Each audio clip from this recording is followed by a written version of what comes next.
മാധ്യമപ്രവർത്തകയെ അപമാനിച്ച കേസിൽ നടനും മുൻ എംപിയുമായ സുരേഷ് ഗോപി നൽകിയ മുൻകൂർ ജാമ്യ ഹർജി ഹൈക്കോടതി ഇന്ന് പരിഗണിക്കും. ചോദ്യം ചെയ്യലിനു പിന്നാലെ ഗുരുതര വകുപ്പുകൾ ചേർത്ത് എഫ്ഐആർ പരിഷ്കരിച്ചതോടെയാണ് സുരേഷ് ഗോപി ഹൈക്കോടതിയെ സമീപിച്ചത്. ഹർജിയിൽ സർക്കാരിനോട് ഇന്ന് നിലപാടറിയിക്കാൻ നിർദ്ദേശിച്ചിട്ടുണ്ട്. കരുവന്നൂർ വിഷയത്തിൽ സർക്കാരിനെതിരെ ജാഥ നയിച്ചതിനോടുള്ള രാഷ്ട്രീയ വൈരാഗ്യമാണ് കേസിന് കാരണമെന്നാണ് മുൻകൂർ ജാമ്യാപേക്ഷയിൽ സുരേഷ് ഗോപി ആരോപിച്ചിരിക്കുന്നത്. പരിപാടി കഴിഞ്ഞ് മടങ്ങുന്നതിനിടെ വഴിതടഞ്ഞ മാധ്യമപ്രവർത്തകയെ മാറ്റുക മാത്രമാണ് ചെയ്തതെന്നും മോശമായി പെരുമാറിയിട്ടില്ലെന്നും ഹർജിയിൽ സുരേഷ് ഗോപി പറയുന്നുണ്ട്. കേസിൽ നടക്കാവ് പോലീസ് കുറ്റപത്രം സമർപ്പിച്ചിരുന്നു. 2023 ഒക്ടോബർ 27 സുരേഷ് ഗോപിക്കെതിരെ കേസിനാസ്പദമായ സംഭവം നടന്നത്. കോഴിക്കോട് വെച്ച് മാധ്യമങ്ങളോട് പ്രതികരിക്കുകയായിരുന്നു സുരേഷ് ഗോപി. സുരേഷ് ഗോപിയോട് ചോദ്യം ചോദിച്ച മാധ്യമപ്രവർത്തകയുടെ തോളിൽ അദ്ദേഹം കൈവെക്കുകയായിരുന്നു. എന്നാൽ സുരേഷ് ഗോപിയുടെ പ്രവൃത്തിയിൽ അനിഷ്ടം മാധ്യമപ്രവർത്തക പ്രകടിപ്പിച്ചെങ്കിലും സുരേഷ് ഗോപി വീണ്ടും ഇത് ആവർത്തിച്ചു. ഇതോടെ മാധ്യമപ്രവർത്തക കൈയെടുത്തു മാറ്റുകയായിരുന്നു.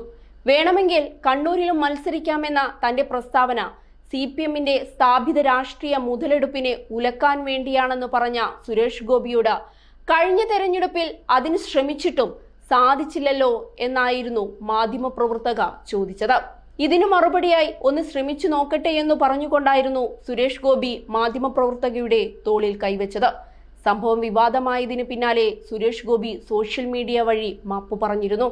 എന്നാൽ സുരേഷ് ഗോപിയോട് മാപ്പ് പറച്ചിലായി തോന്നുന്നില്ലെന്ന് വ്യക്തമാക്കിയ മാധ്യമപ്രവർത്തക സുരേഷ് ഗോപിക്കെതിരെ പരാതി നൽകുകയായിരുന്നു. തനിക്കൊട്ടും സഹിക്കാൻ പറ്റാത്ത ഒരു കാര്യമായിരുന്നു ഉണ്ടായതെന്നും മാനസികമായി ഒരുപാട് വിഷമമുണ്ടാക്കിയെന്നും മാധ്യമപ്രവർത്തക വ്യക്തമാക്കിയിരുന്നു.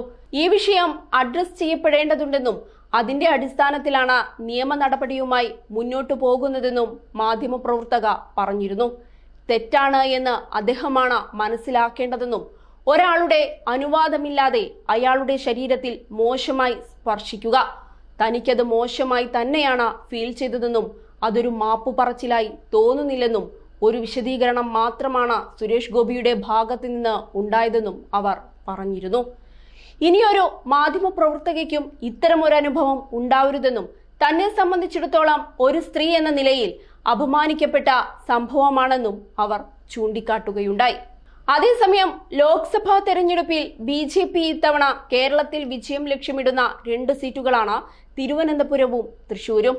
തിരുവനന്തപുരത്ത് ആര് സ്ഥാനാർത്ഥിയാകുമെന്ന കാര്യത്തിൽ ഇതുവരെ തീരുമാനമായില്ലെങ്കിലും തൃശൂരിൽ സുരേഷ് ഗോപി മത്സരിക്കുമെന്ന കാര്യം ഏറെക്കുറെ ഉറപ്പിച്ചിരിക്കുകയാണ്. ഇത് വ്യക്തമാക്കിക്കൊണ്ട് തൃശൂരിൽ സുരേഷ് ഗോപിക്ക് വേണ്ടിയുള്ള ചുവരെഴുത്തും തുടങ്ങിക്കഴിഞ്ഞു. അതിനിടയിലാണ് മാധ്യമപ്രവർത്തകയെ അപമാനിച്ച കേസും കോടതി കയറലുമൊക്കെ നടക്കുന്നത്. 2019 ലോക്സഭാ തെരഞ്ഞെടുപ്പിലും BJPക്ക് വേണ്ടി സുരേഷ് ഗോപിയായിരുന്നു തൃശൂരിൽ മത്സരിച്ചത്.